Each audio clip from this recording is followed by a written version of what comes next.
I bolted awake at 5 a.m. to the thunder of heavy machinery rattling my house, discovering my insane HOA president had dug a huge trench around my entire property overnight, caging me in like a convict. Picture this, a vicious 6-foot-deep ditch encircling everything, heaped with sloppy Georgia red clay. I couldn't access my mailbox, car, or even leave for work without clawing over those filthy mounds like an escapee from hell.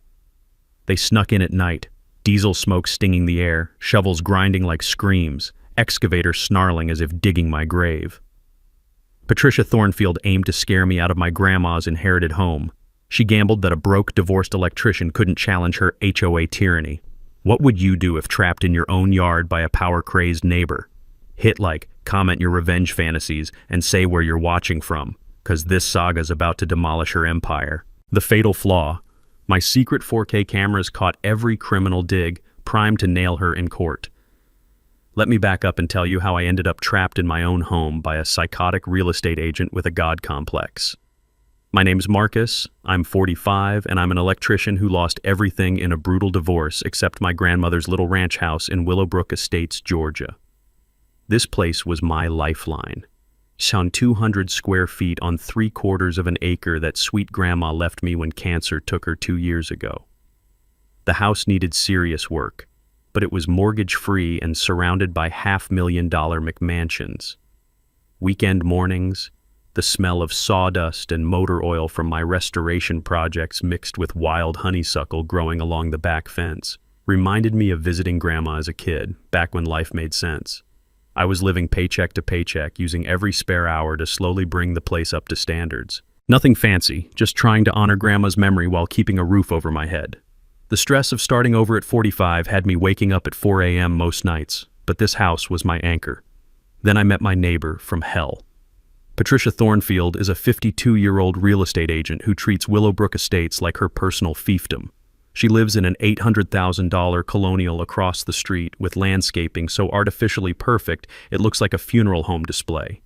Her BMW sports real TR1 vanity plates because subtlety died along with her conscience somewhere around 2008. See, Patricia nearly lost everything in the housing crash. Bankruptcy papers, foreclosure threats, the whole nightmare. That experience twisted her into something obsessed with property values and maintaining standards. She clawed her way back to wealth and now sees any sign of decline as a personal attack on her empire. As HOA president for 8 years, she's built a power network that would make a mob boss jealous. Husband David runs the most connected law firm in town. Brother-in-law sits on city council. She controls 3 HOA boards and has dirt on half the city planning department. The war started with a violation notice slapped on my door like a parking ticket from hell. Commercial vehicle violation, lowering neighborhood aesthetics. My crime? Parking my Ford F-150 work truck in my own driveway. Look, I'm not the type to cause trouble, but this was insane. So I researched the HOA bylaws like any reasonable person would. Right there in black and white, work vehicles under 10,000 pounds explicitly allowed. My truck weighs 6,800 pounds. Case closed, right? Dead wrong. I politely brought this up at the next board meeting, printed bylaws in hand. The community center reeked of stale coffee and Patricia's suffocating Chanel perfume as I stood to address the board.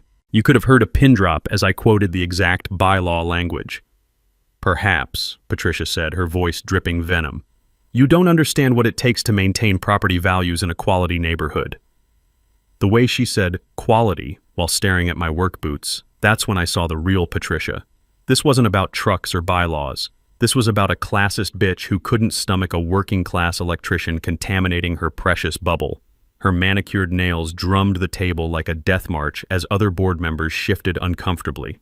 The humiliation in her eyes was palpable. A divorced tradesman had just schooled the queen bee in front of her subjects. 2 days later, city code enforcement knocked on my door. Same bogus complaint, different letterhead. Patricia had filed a false report claiming multiple neighbor complaints despite the clear bylaw language. That night, I noticed the same car making slow passes by my house. Neighbors who used to wave started avoiding eye contact. My mail arrived, damaged or late. The psychological warfare had begun. The weekly violation notices followed like clockwork. Grass measured with rulers, microscopic paint scuffs. My restoration project under a tarp became an abandoned vehicle. Each $150 fine came with $500 appeal fees, financial quicksand designed to drown me. But Patricia made one critical mistake. She assumed a broke electrician couldn't fight back against her machine. Time to prove her wrong. Patricia's systematic destruction of my life kicked into overdrive after that board meeting humiliation. The violation notices arrived like clockwork every Tuesday. Grass measured with an actual ruler at exactly 0.6 inches too high, microscopic paint scuffs that needed a magnifying glass to detect. My restoration Camaro under a tarp suddenly reclassified as an abandoned vehicle eyesore. Each bogus citation carried a $150 fine plus $500 appeal fees if I dared contest them. The math was brutal, designed to financially strangle a working man faster than a payday loan addiction. The metallic clang of my mailbox became weekly torture as another legal extortion letter arrived, and I started getting that sick feeling in my stomach every Tuesday morning. But Patricia wasn't satisfied bleeding me dry one violation at a time. She escalated to full social warfare, organizing emergency neighborhood meetings about declining property values without bothering to notify the guy supposedly causing the decline. I only discovered these secret tribunals when Mrs. Naomi's teenage son felt guilty enough to tell me. "They were talking about your house, Mr. Marcus," he whispered, looking genuinely sorry. "She had charts and everything." The smell of betrayal is harder to stomach than week-old garbage in Georgia heat. Meanwhile, anonymous complaints started flooding the state electrical board, questioning my license and work quality. Professional sabotage disguised as concerned citizen reports. The timing was so obvious, it might as well have had Patricia's signature on it. That's when desperation forced me to become my own lawyer. I spent sleepless nights researching housing law, discovering something that made my electrician's heart skip a beat. Georgia's Fair Housing Act specifically prohibits selective enforcement of HOA rules based on economic status. The federal penalties could reach $100,000, and suddenly I realized Patricia might have handed me a nuclear weapon. I spent the next 3 weeks documenting every property in Willowbrook Estates like a forensic investigator, measuring fence heights with my contractor's tape, photographing paint conditions, cataloging vehicles that somehow escaped Patricia's eagle eye when they belonged to the right people. The results were devastating. Mrs. Patterson's $900,000 mansion had grass twice the legal height Patricia enforced on my property. The Johnson's fence exceeded HOA limits by 6 inches. Mr. Bradley had been parking a commercial landscaping trailer in his driveway for 2 years without a single citation. But here's where Patricia's arrogance became her downfall. She got so confident in her campaign of terror that she decided to involve law enforcement. One evening, while I was replacing some outlet covers, perfectly legal repair work during normal hours, she called the police claiming I was creating unbearable noise disturbances. What Patricia didn't know was that her midnight property line inspections had spooked me into installing security cameras. Professional-grade equipment with night vision and audio recording, all perfectly legal on my own property. The footage was absolutely beautiful. Crystal clear video of Patricia coaching my neighbor Mrs. Stevens on exactly what to tell the responding officer about construction noise that had supposedly been going on for hours. The timestamp proved my power tools had been silent for over an hour when the complaint was filed. I had caught the HOA president red-handed orchestrating false police reports. Armed with this evidence goldmine, I requested emergency time at the next board meeting. The look on Patricia's face when I walked into that community center carrying evidence boxes was worth every sleepless night, pure panic masked by expensive foundation. "I'd like to address some concerns about enforcement consistency," I announced, connecting my laptop to the projector with the confidence of a man holding 4 aces. The next 20 minutes were absolutely glorious. Photo after photo showing violations ignored on million-dollar properties, audio playback of Patricia's false complaint coaching session, statistical analysis proving my citations were 400% higher than any other homeowner despite having fewer actual violations. Patricia tried desperate procedural objections, but the damage was nuclear. Board members were shifting like kids caught cheating, and I could smell her desperation mixing with that expensive Chanel perfume like cheap wine at a country club dinner. "This appears to be targeted harassment based on economic discrimination," I concluded, letting the legal implications hang in the air like storm clouds. The community center went dead silent except for fluorescent light buzzing and Patricia's increasingly heavy breathing. You could practically hear her mental calculator working overtime on damage control scenarios. As the meeting ended, Patricia intercepted me near the exit. Her voice dropped to a whisper that sounded like grinding metal. Some people just don't understand what it takes to maintain community standards in a quality neighborhood, Marcus. The threat was crystal clear. This war was just beginning. Walking to my truck, I noticed 3 board members huddled in intense conversation, throwing nervous glances toward Patricia's BMW. The cracks in her empire were starting to show, and she knew it. That night, I upgraded my security system and added cloud storage backup.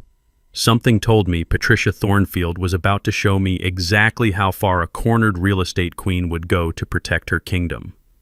Patricia's retaliation hit like a sledgehammer to the gut. 3 days after my evidence presentation humiliated her, I came home from a 12-hour electrical job to find my house darker than a tomb. Someone had killed my main breaker during the worst heat wave Georgia had seen in decades.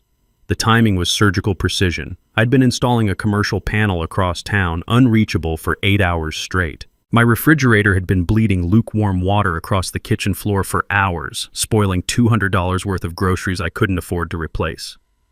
My business laptop containing every client file and invoice had been plugged into a surge protector that was now flashing error codes like a slot machine paying out bankruptcy. I stood in my sweltering kitchen, sweat already soaking through my work shirt, and realized Patricia had just escalated from legal harassment to outright sabotage of my livelihood. The police were sympathetic but useless. Could have been kids messing around, Officer Martinez suggested, though we both knew teenagers don't typically target electrical panels with the precision of a master electrician. Without footage of the actual breaker box, there wasn't much they could do except file a report that would gather dust. That's when the psychological warfare went next level. My mail started arriving like it had been through a blender. Torn envelopes, water-damaged contents, or simply vanishing into the bureaucratic void. My bathroom renovation permit, a routine 2-week approval, got buried under additional review requirements that multiplied like cancer cells. 6 weeks of delays while my half-finished bathroom mocked me with exposed plumbing and no working shower. The stress was devouring me from the inside. I'd wake up at 3 a.m. with my heart hammering, that metallic taste of pure anxiety coating my mouth like I'd been chewing copper wire. Every sound outside sent adrenaline shooting through my system. Was that footsteps? Another car driving too slowly? Then Patricia decided to attack the one thing that kept me employed. I discovered my work truck sitting on 4 slashed tires like a wounded animal. Not punctured, completely shredded with what looked like a box cutter wielded by someone with serious rage issues. $800 I didn't have for new tires, plus the humiliation of explaining to clients why I couldn't make scheduled appointments. A week later, my gas tank got sugared. Old wives' tale that doesn't actually destroy engines, but does require expensive fuel system cleaning and sends a crystal clear message. Your ability to make a living isn't safe anywhere. I was staring down financial ruin, but desperation makes you creative. I remembered something from my housing law research, Georgia's Open Records Act. For the cost of a decent dinner, any citizen could request copies of government communications. I'd been thinking like a victim instead of an electrician troubleshooting a complex system. Time to trace every wire back to the power source. The email cache I received 2 weeks later was pure gold. Patricia had been running a shadow campaign through City Hall, using her political connections to weaponize bureaucracy against me. Her correspondence with the planning department read like a masterclass in discrimination, discussing undesirable elements, and protecting neighborhood character in language that screamed federal lawsuit. One email made my hands shake with fury. We need to make the Collins situation uncomfortable enough that he relocates to a more appropriate community for his income level. She'd put her bigotry in writing on government servers. I had her dead to rights on civil rights violations that carried automatic attorney fees and federal penalties. But Patricia wasn't done demonstrating her desperation. The black sedan started appearing like a bad omen, slow passes at odd hours, driver in sunglasses and baseball cap making sure I knew I was being watched. Professional intimidation disguised as neighborhood security, the kind that makes your skin crawl even when you know you're safe. My security cameras captured everything, including the license plate that led me down a rabbit hole I wasn't expecting. The vehicle belonged to Thornfield Security Consulting, a company that materialized 6 months ago with no website, no business license, and a registration address matching Patricia's brother-in-law's home. She was paying family members to stalk me with HOA money. This revelation hit me like touching a live wire. Patricia wasn't just a power-hungry neighbor. She was running an organized criminal enterprise using community funds to finance personal vendettas. I cornered Tom Williams, the HOA treasurer, in the grocery store frozen foods aisle. His face went chalk white when I mentioned the security consulting payments. "I can't. She'll destroy me like she's destroying you," he whispered, glancing around like Patricia might materialize between the ice cream and frozen pizzas. "Tom, she's already destroying both of us. Help me stop this before someone gets seriously hurt." That conversation changed everything. Tom revealed Patricia had been treating HOA funds like her personal piggy bank, violation fines paying for her landscaping, legal fees, even the harassment security detail. Over $40,000 embezzled across 3 years. I now had federal civil rights violations, mail fraud, embezzlement, and conspiracy. But Patricia was about to hand me the perfect smoking gun that would end her reign forever. Patricia's desperation reached full psychotic break after I exposed her embezzlement network. Her husband's law firm launched legal warfare designed to crush my soul. A cease and desist letter threatening a $50,000 defamation lawsuit for my malicious campaign of harassment and stalking. The irony burned hotter than a short-circuited breaker. David Thornfield's letterhead screamed old money intimidation, embossed gold on paper stock heavier than my work boots. The accusations were pure projection, stalking behavior, unauthorized photography of private property, and deliberately creating a hostile environment for law-abiding community members. I sat in grandmother's kitchen reading this legal terrorism, surrounded by her mason jars and hand-stitched Bible verses, feeling my world collapse like a house of cards. These monsters were trying to bankrupt me for documenting their crimes, using the legal system like a baseball bat to beat down anyone who dared fight back. The professional destruction escalated beyond legal threats. Anonymous complaints carpet-bombed the state electrical board, unlicensed work allegations, fabricated code violations, safety hazards that existed only in Patricia's diseased imagination. Each complaint triggered mandatory investigations that could destroy my license and leave me unemployable. I'd lie awake at 3 a.m. wondering if tomorrow's job might be my last.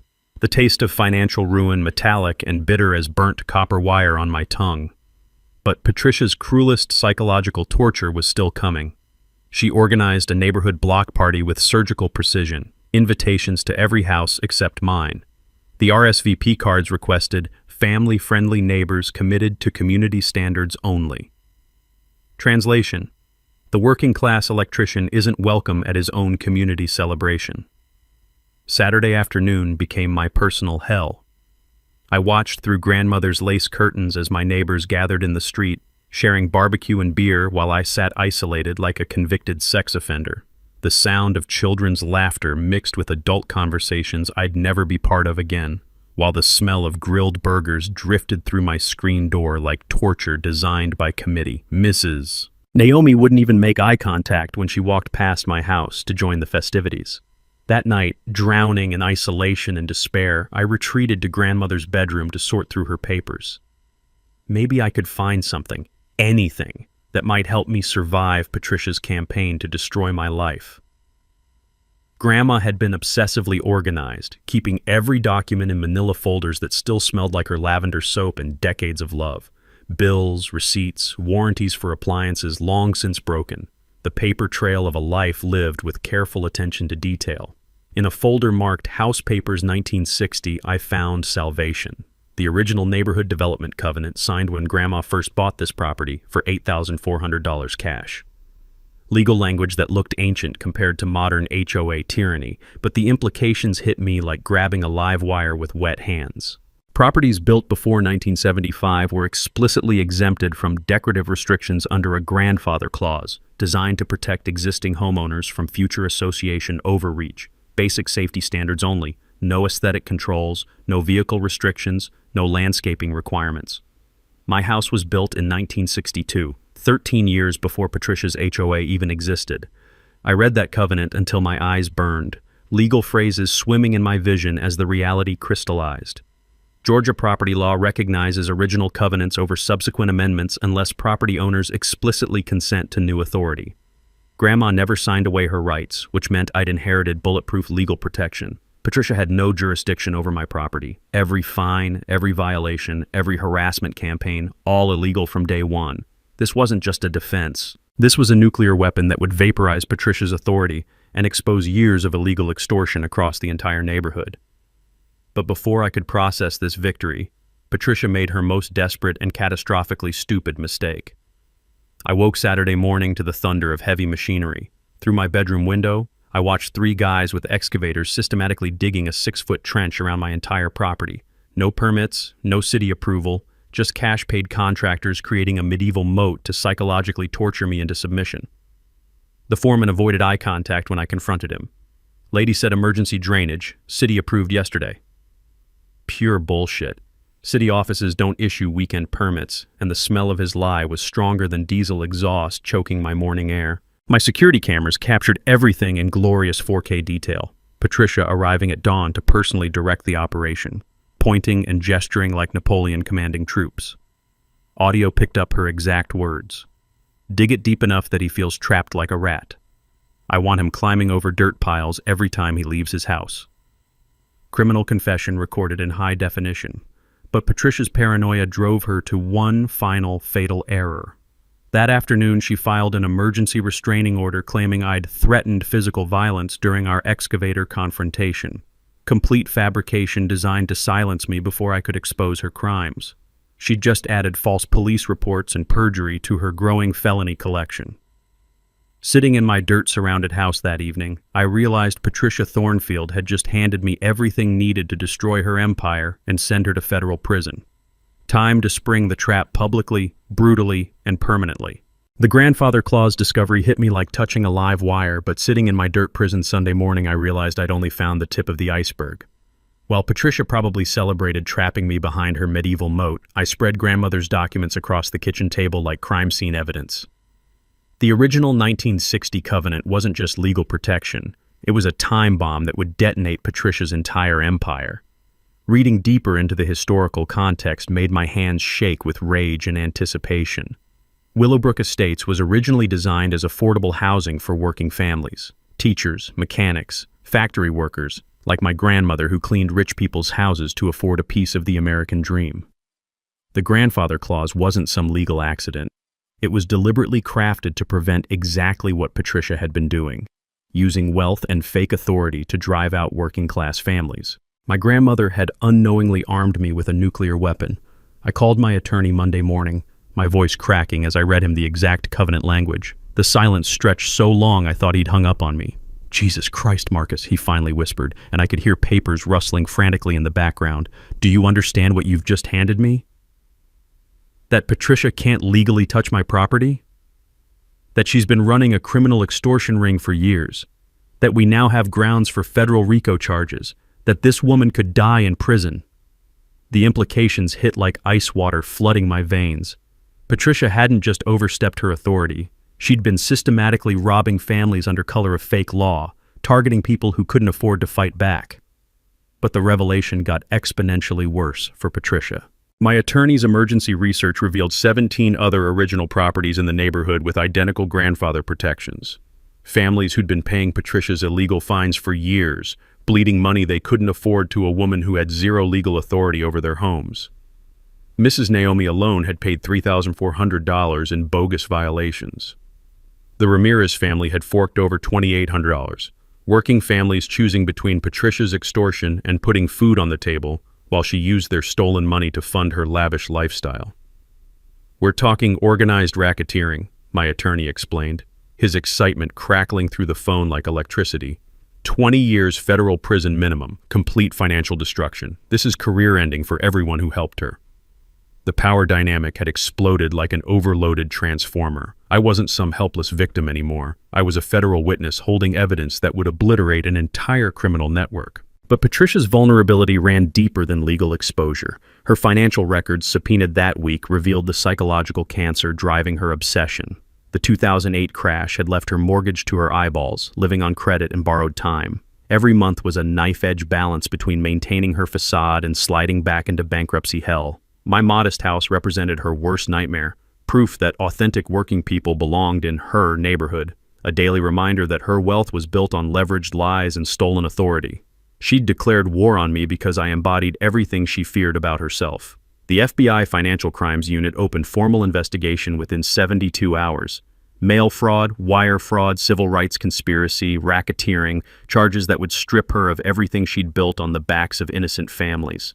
Patricia's assets were frozen, her real estate license suspended, her husband's law firm under ethics investigation for enabling criminal conspiracy. The empire she'd spent 8 years building was crumbling faster than a house built on rotten foundation. But I wanted more than legal victory. I wanted public humiliation that would serve as a warning to every petty tyrant who thought they could terrorize working families with fake authority. Time to orchestrate the most brutal public downfall possible. Patricia Thornfield was about to learn what real power looked like when it came to destroy everything she'd stolen. The week after discovering my grandfather Claus felt like preparing for the electrical job from hell, except instead of rewiring a house, I was systematically dismantling a criminal empire one connection at a time. My kitchen table became War Room Central, buried under legal documents, security footage, screenshots, and a timeline that would make federal prosecutors weep tears of joy. My civil rights attorney, James Mitchell, had transformed from cautious legal counsel into a caffeinated avenger. 20 years fighting housing discrimination had never given him evidence this ironclad. We met nightly in his cramped office that reeked of old law books and burned coffee, building a case that would rewrite HOA abuse law nationwide. "Marcus," he said during one 2 a.m. strategy session, his eyes red as brake lights from reviewing evidence. "We're not just destroying Patricia anymore. We're creating precedent that'll protect thousands of families from future predators." The scope of Patricia's crimes kept expanding like cracks in overloaded electrical conduit. Our investigation revealed she'd been running identical extortion schemes in 2 other neighborhoods, systematically targeting working-class and immigrant families with fabricated violations and illegal fines. Her criminal network had stolen over $200,000 from vulnerable homeowners across 4 years. But legal victory wasn't enough. I wanted Patricia's destruction to be educational theater, a public execution that would inspire other victims and terrorize every wannabe HOA dictator in Georgia. I spent sleepless hours crafting evidence presentation that would devastate Patricia in terms ordinary people could understand. Video compilation showing her harassment escalation from parking complaints to medieval siege warfare. Financial charts tracking embezzlement patterns with the precision of electrical schematics. Timeline graphics connecting her personal luxury expenses to HOA fund theft. Everything designed for maximum visual impact when the moment came to obliterate her publicly. The community network I'd quietly assembled became my intelligence army. Mrs. Naomi finally found courage to reveal 3 years of extortion payments, admitting Patricia had threatened foreclosure over completely fabricated violations. The Ramirez family provided bank records showing $20,800 in blood money paid to avoid harassment campaigns. Tom Williams, the treasurer, agreed to wear FBI recording equipment in exchange for immunity, capturing Patricia's desperate attempts to hide her embezzlement. My most valuable ally emerged from pure coincidence. Sarah Naomi, Mrs. Naomi's daughter and investigative reporter for the regional newspaper, had been tracking HOA abuse stories across 3 counties. She'd received dozens of complaints about Patricia's tactics, but lacked concrete evidence for publication. "I've been waiting years for someone with the balls to fight back with actual documentation," she told me over coffee at Mel's Diner, her notebook already filling with details that would become front-page headlines. "Your case could expose systematic corruption affecting thousands of families." Sarah's investigation uncovered Patricia's political protection racket, city councilmen ignoring complaints in exchange for campaign contributions, code enforcement officials fast-tracking Patricia's frivolous violations while burying legitimate appeals. The corruption web stretched deeper than Georgia red clay. Meanwhile, federal investigation was accelerating like a short-circuit explosion. FBI financial crimes agents executed search warrants on Patricia's home and office, hauling away computers and financial records that filled evidence gaps like puzzle pieces. IRS Criminal Division began building tax evasion charges related to her embezzlement. Civil Rights Division prosecutors were practically salivating over the discrimination evidence quality. I coordinated timing with the precision of a master electrician planning a commercial installation. Federal complaints filed simultaneously for maximum system overload, media coverage breaking exactly when Patricia felt most secure, community confrontations staged with cameras rolling and federal agents positioned for immediate arrests. The psychological warfare was equally crucial. I let Patricia believe her trench intimidation had broken my spirit, maintaining the illusion of defeat while building my nuclear arsenal. I avoided public appearances, stayed invisible on social media, even started parking my truck in the garage to suggest I was hiding in shame. Patricia's arrogance made her catastrophically sloppy. She bragged openly about finally solving the Collins problem at neighborhood coffee clatches. She used HOA meetings to celebrate record violation revenue and improved community standards. Her hubris was building toward the kind of spectacular fall that would echo across every HOA board in America. Technical preparations were surgical. I upgraded security systems with military-grade equipment capable of live streaming directly to cloud servers, ensuring no evidence could be destroyed or suppressed. Backup recording devices were strategically positioned throughout my property like electronic landmines. Digital evidence lived in multiple secure locations, including my attorney's encrypted servers and FBI evidence vaults. The smell of impending justice was intoxicating, like the clean ozone scent after lightning strikes, electric with possibility and destruction. 3 weeks before the planned confrontation, every element aligned with cosmic perfection. Federal indictments were sealed and loaded like bullets in a legal chamber. Media outlets had prepared coordinated coverage packages. Community allies were briefed on testimony roles. Even the weather forecast looked ideal for outdoor camera work. Patricia Thornfield had spent years terrorizing innocent families with fake authority, stolen money, and systematic harassment designed to ethnically cleanse working people from their homes. Tomorrow morning, she was going to meet real authority armed with federal badges, criminal charges, and the unforgiving spotlight of public humiliation. Patricia's desperation exploded into full psychotic warfare as federal investigators circled her crumbling empire like vultures sensing death. She must have felt the noose tightening, because her retaliation escalated beyond harassment into sabotage that could have murdered someone. I discovered the carnage Tuesday morning, my electrical meter obliterated like it had been hit by a sledgehammer wielded by someone with serious rage issues. The metal housing was crushed into scrap, live wires exposed and sparking, the whole system deader than Patricia's conscience. In the middle of a heat wave that was cooking Georgia at 98 degrees, with my elderly neighbor Mrs. Patterson dependent on oxygen equipment that required constant electricity to keep her breathing. Standing in my driveway at 6 a.m., staring at three $200 worth of emergency repairs I couldn't afford, the metallic taste of pure rage filled my mouth like I'd been chewing copper wire. Patricia had crossed the line from harassment to attempted manslaughter. But the electrical sabotage was just the opening salvo in a professional destruction campaign designed to end my career permanently. Anonymous complaints carpet-bombed every regulatory agency with jurisdiction over my business. Better Business Bureau, State Licensing Board, IRS Criminal Division. Each false report triggered mandatory investigations that consumed hours of documentation and legal responses, bleeding time and money from my already hemorrhaging bank account. The stress was literally eating me alive. I'd lost 15 pounds from anxiety-induced insomnia, my hands shaking every morning like I had Parkinson's as I reached for whatever fresh legal hell had arrived in my mailbox. The smell of my own fierce sweat had become a constant companion, mixing with the diesel exhaust from Patricia's surveillance vehicles in a toxic cocktail that made my stomach churn.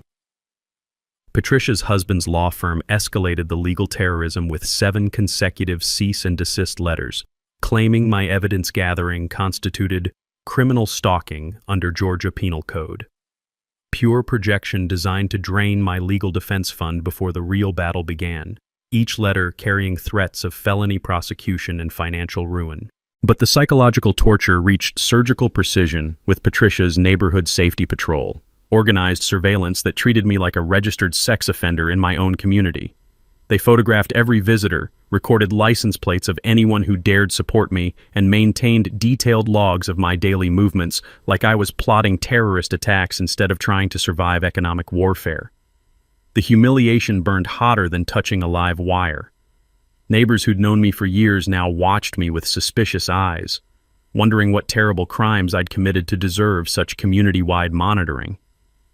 Then I captured Patricia's most damning evidence yet, security footage of her delivering a thick envelope to City Code Enforcement Supervisor Mike Stevens, $5,000 in cash that coincided with a sudden explosion of emergency safety violations appearing on my property like mushrooms after rain. The bribery was so blatant it made my jaw hit the floor.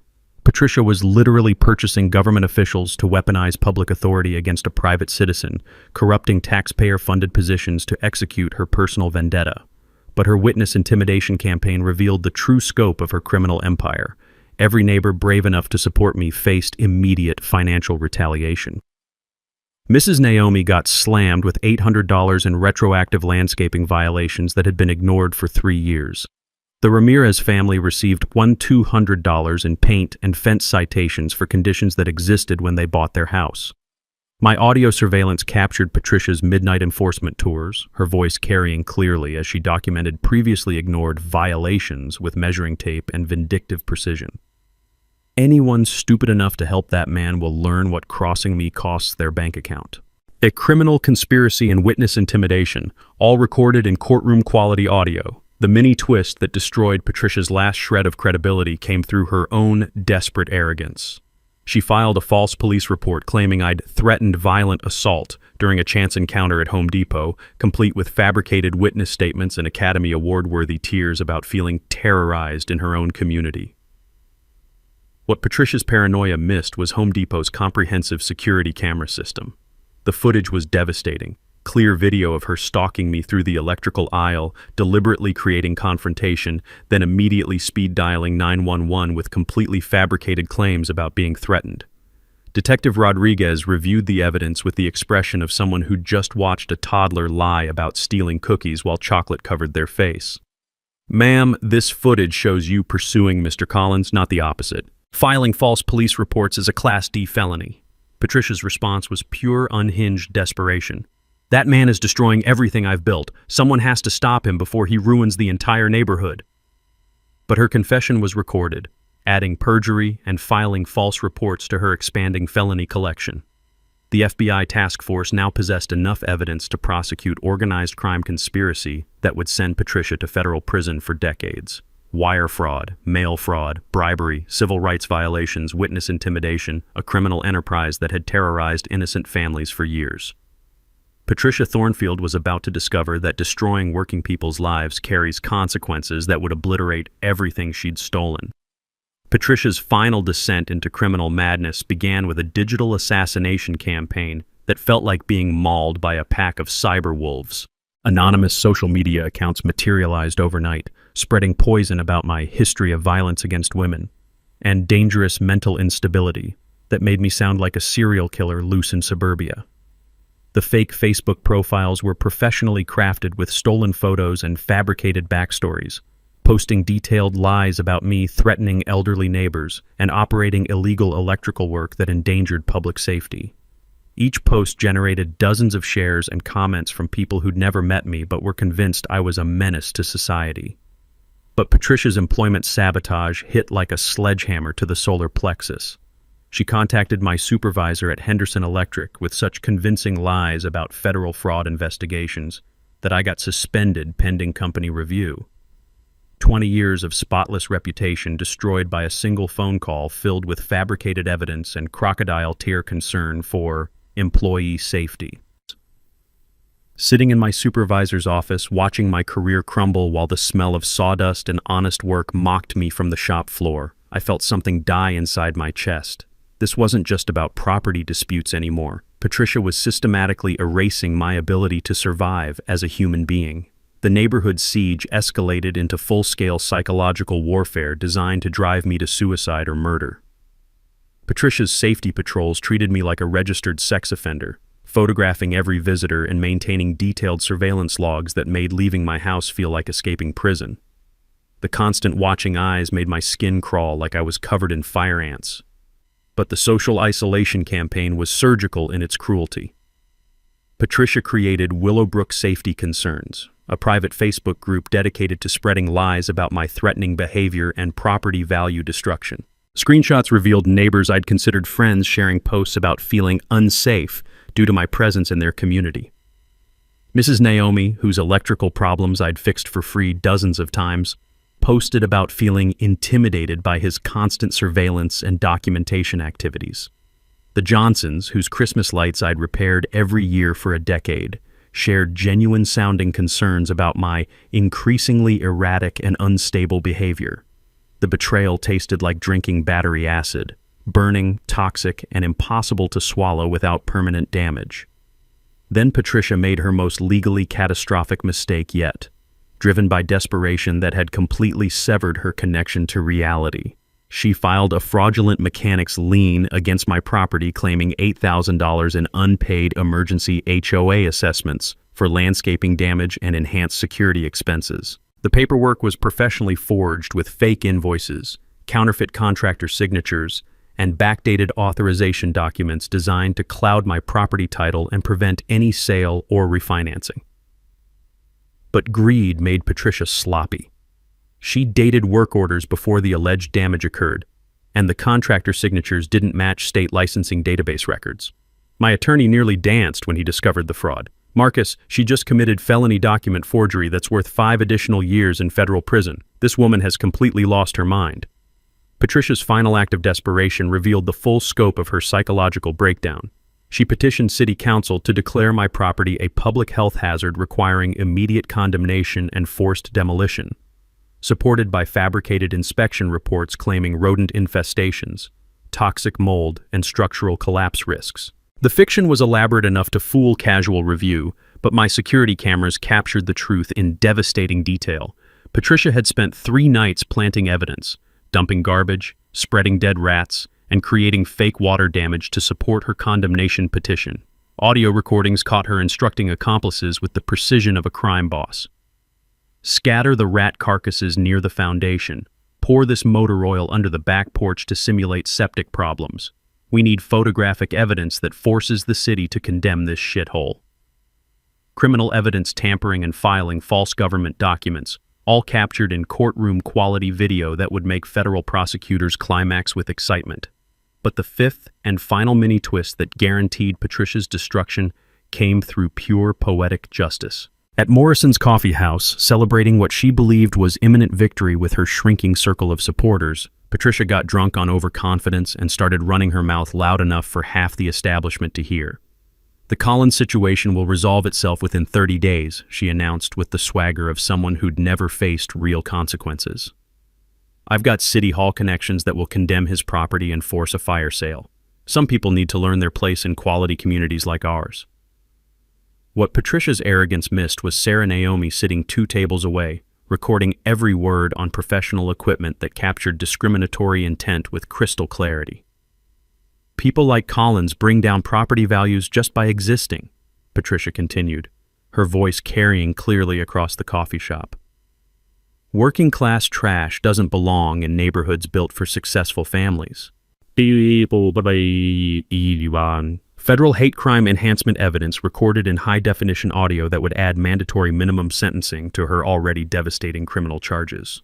Patricia Thornfield had just confessed to organized criminal conspiracy motivated by pure class discrimination, sealing her fate for federal prison time that would last until she died behind bars. Thursday evening's HOA meeting drew a crowd that packed the Willowbrook Community Center beyond fire code limits. Word had spread through neighborhood gossip networks that something big was brewing, though nobody understood they were about to witness the public execution of a criminal empire that had terrorized families for years. Patricia arrived like a queen approaching her coronation, wearing a designer suit that probably cost more than my monthly rent and carrying a thick presentation folder with the confidence of someone who believed she'd finally conquered her greatest enemy. Her BMW pulled into the reserved HOA president parking spot while 3 news vans positioned themselves discreetly across the street, cameras ready to capture what would become regional television gold. The community center reeked of nervous energy mixed with cheap coffee and that institutional disinfectant smell that reminded me of every government building I'd ever been forced to visit. Folding chairs were packed so tight people stood along the walls, creating a pressure cooker atmosphere that felt ready to explode. I entered quietly through the back door with my attorney, carrying a single evidence box that contained enough documentation to destroy Patricia's life. My hands weren't shaking anymore. After weeks of terror and sleepless nights, I felt the cold calm of someone who'd already won, but was waiting for the enemy to figure it out. Patricia opened with her usual theatrical flair, presenting her annual community improvement report like she was accepting a Nobel Prize for neighborhood excellence. She celebrated record enforcement revenues, increased property values, and successful resolution of problem properties that threatened community standards. "Ladies and gentlemen," she announced with smugness that made my skin crawl, "I'm proud to report that Willowbrook Estates has achieved the highest property values in our region, thanks to consistent enforcement of quality standards that protect every family's investment." The scattered applause from her remaining supporters felt hollow in the packed room, like clapping for a dictator while secretly hoping for revolution. That's when I stood up. "Mrs. Thornfield, I'd like to address some significant inaccuracies in your report." The room went dead silent except for the hum of fluorescent lights and the sound of collective breath being held. Patricia's face shifted from confidence to barely controlled panic as she realized her victim had walked voluntarily into what she'd assumed was her victory celebration. "Mr. Collins, this meeting follows proper parliamentary procedure." "Actually," my attorney interrupted, connecting his laptop to the projector with movements that felt choreographed for maximum dramatic impact, "we have legal authority to present evidence of criminal violations that directly relate to HOA governance." The next 20 minutes were absolutely beautiful. High-definition security footage filled the projection screen, showing Patricia personally directing the excavation crew to dig my property siege trench. Audio played her exact words with crystal clarity. "Make it deep enough that he feels trapped like a rat. I want him climbing over dirt every time he leaves his house." Criminal conspiracy and harassment, recorded in courtroom quality. Financial charts revealed her embezzlement pattern. $127,000 stolen from HOA accounts over 4 years, with detailed bank records showing personal expenses charged to community funds. Landscaping bills, legal fees, even the harassment security patrols paid with money stolen from neighbors sitting in that very room. The audience was murmuring like an angry beehive as the scope of betrayal became clear. But the smoking gun evidence was Patricia's recorded confession from Morrison's coffee house, her voice carrying clearly through the community center speakers. "People like Collins bring down property values just by existing. Working-class trash doesn't belong in neighborhoods built for successful families." The room erupted. Neighbors who'd been terrorized for years finally understood they'd been victims of organized criminal conspiracy motivated by pure class hatred. "Furthermore," my attorney continued over the chaos, "Mr. Collins's property is protected by grandfather clause provisions that make every citation issued by Mrs. Thornfield completely illegal under Georgia property law." That's when the federal agents made their entrance. 3 FBI financial crimes investigators walked through the front door with the casual confidence of people who'd been waiting outside for this exact moment. Behind them came IRS Criminal Division agents carrying sealed indictments and asset seizure warrants.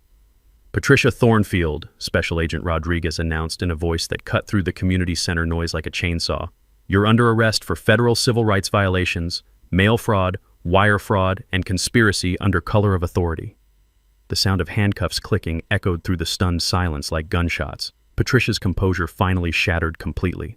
"This is ridiculous. I've dedicated my life to protecting this community. These people don't understand what it takes to maintain quality neighborhoods." But her protests fell on deaf ears as federal agents read Miranda rights while news cameras captured everything through the community center windows. I stood up as Patricia was led away in handcuffs, making eye contact for what I knew would be the last time. "Patricia," I said, loud enough for the entire room to hear, "you gambled that a broke electrician couldn't fight back against your criminal empire. You were wrong."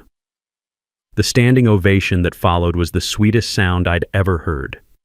The immediate aftermath of Patricia's arrest felt like emerging from a nightmare into sunlight after months trapped in darkness. Within hours, news footage of her perp walk had gone viral across social media, transforming our quiet Georgia neighborhood into a symbol of grassroots justice that inspired copycat investigations nationwide. The criminal consequences were swift and devastating.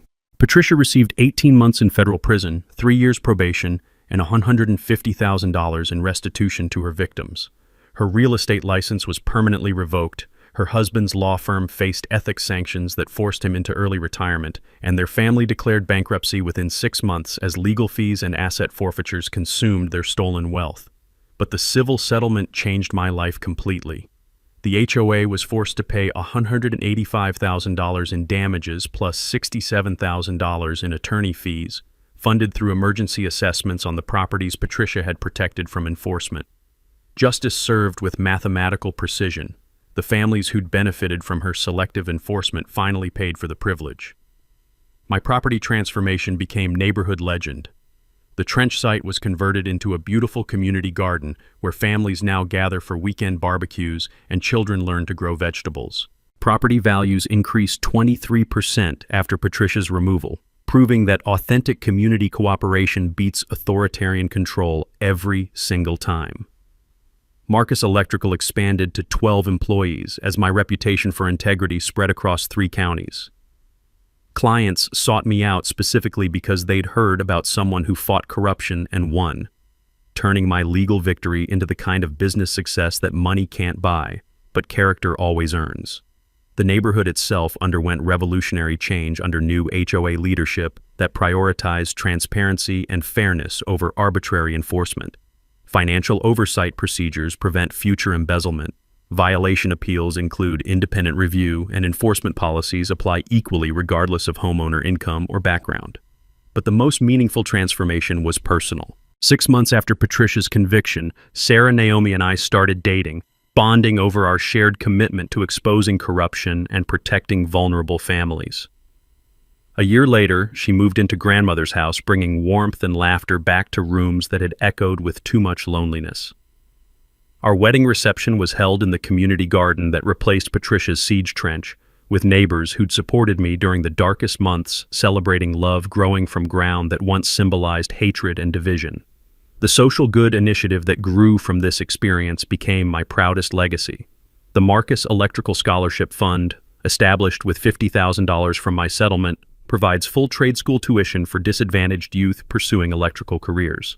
Annual fundraising dinners in the neighborhood raise an additional $25,000 yearly, creating sustainable educational opportunities for kids who need second chances. Over 5 years, 47 scholarship recipients have graduated with 89% job placement rates, many starting their own businesses and continuing the cycle of community investment. These young electricians understand that technical skills combined with personal integrity can change entire communities, one honest job at a time. The legal precedent created nationwide impact that exceeded my wildest dreams. The Willowbrook decision was cited in congressional hearings on HOA reform, inspiring Georgia's HOA Accountability Act that strengthened homeowner protections statewide. Federal prosecutors now use our case as a template for investigating similar corruption, protecting thousands of families from future Patricia Thornfields. Patricia's fate serves as permanent warning to wannabe HOA tyrants everywhere.